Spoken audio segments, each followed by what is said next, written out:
I've spoken with Congressman Tim Burchett, who is a huge proponent of banning stock trading within Congress. So there is bipartisan appetite. And this is what he told me in March. Quote, "I've been told to quit talking about stuff like this by some of our leadership." And I said, "Well, you know, it's the truth, though, right?" And they said, "Well, yeah, but some members of leadership aren't real happy about when I talk about things like this. So I don't think it'll go anywhere."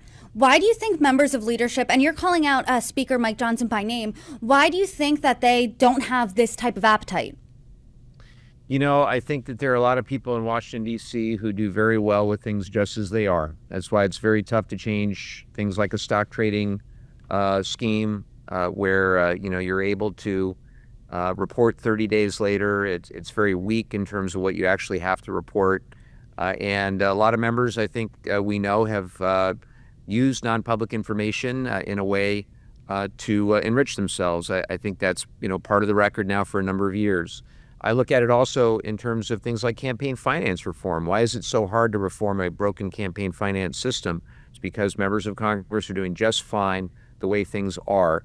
But I think that the public will demand large changes, particularly if they see that there were members of Congress who used that non-public information to enrich themselves. I see it as corruption. I see it as something that has to be exposed. And ultimately, I think sunlight will hopefully be the best antiseptic. There are a couple of big differences. One is that the leader of House Democrats now, Hakeem Jeffries, has come out in support of a ban. And the other is that President Trump has said he would sign a ban into law. So I think if the vote did come up, I think it would pass both the House and the Senate. And I hope that Mike Johnson will understand the importance of this and will proceed.